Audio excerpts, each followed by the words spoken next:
Tony D and Little Joan with a screenwriter's rant on Rats from Yellow Veil Pictures.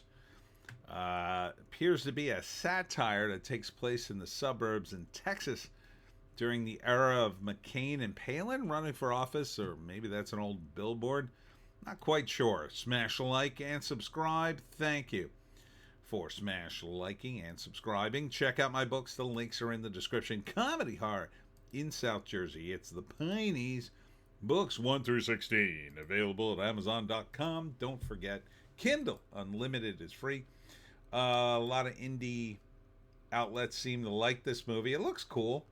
I like the look of it. It feels a little bit like Repo Man, kind of satires about suburbia, crazy comedy. It's got music. Although the music's not as featured in the trailer as I would kind of want it to be, but kind of feels like it could be fun. So, yeah. Basic premises.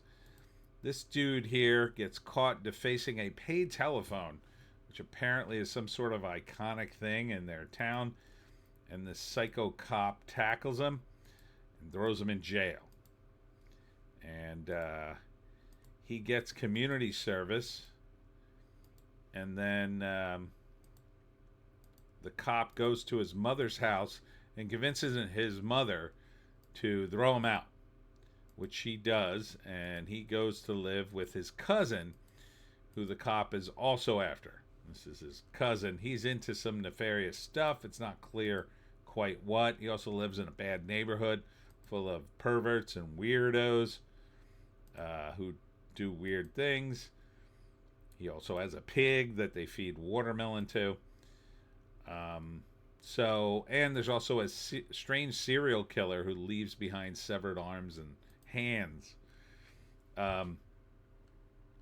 So it's got that Repo Man kind of vibe. They get stoned, they get drunk, and all that. Here are some of the bands: Blood Brothers, From First to Last, I Set My Friends on Fire, Cash and Young Skirt, Foot Little B, featuring Little B, Propagandy, and Thursday.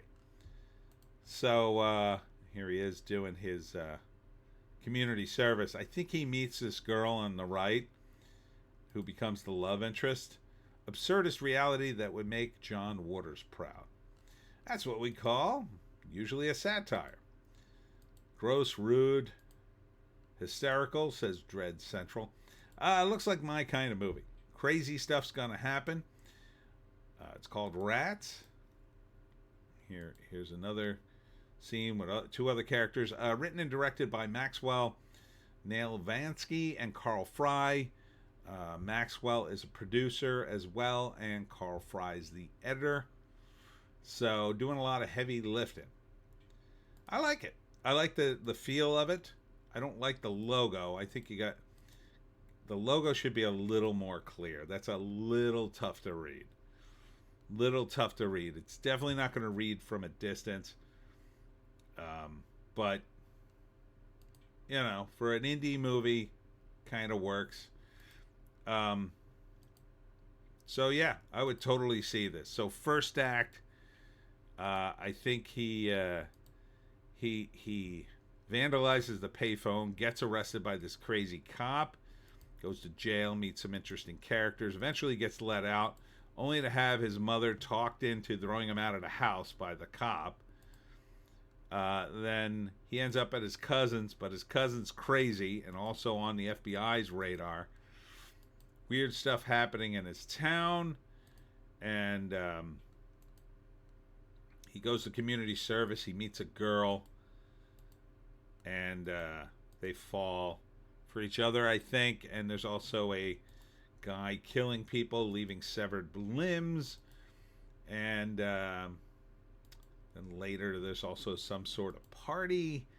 Not quite sure how it ends. I think it has something to do with the serial killer, maybe, and the cop.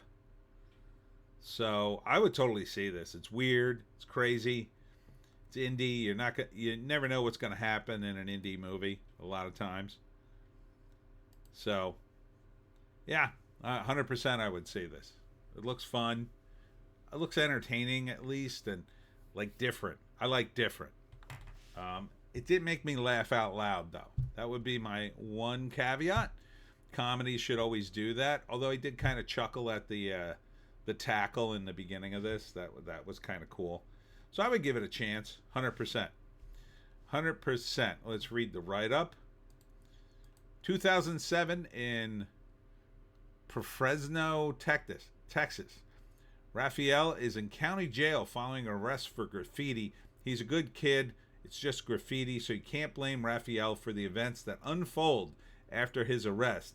He's not responsible for the sting operation, the suicide, the Flophouse new mixtape, Officer Williams and her delusional suspicions, the meth pipes, the FBI, the rich kids do it with nothing to lose, Mateo, Larry the pig, all the knives, the local aspiring TV newswoman, the plutonium deal gone wrong, or anyone who may or may not die due to the deal turning sour.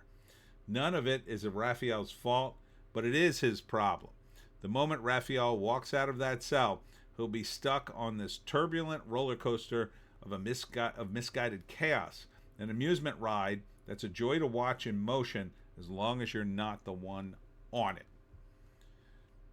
Okay, you'll have my attention, sirs. Will I be able to see it would be the question. I don't think this would probably get a wide release. Probably wouldn't make it to theaters in New Jersey. Maybe, though. There's always a chance. Doubtful. So I would probably catch this on streaming. Not sure where it would land. Probably IFC, maybe. Eventually Amazon. So yeah, I would totally see this. I think it would be fun and entertaining. In kind of a punky Repo Man sort of way. And that's it for me, Tony D and Little Joan. Check us out on the green site, the orange site, and the black site for more videos. The more spicy videos, you might say. Also, check me out at Jackson, New Jersey, at the Jackson Public Library at 7 o'clock tomorrow, Thursday, for How to Hunt the Jersey Devil. I'll be there with Pineys books galore, and you can ask your questions. Hope to see you there. We'll see you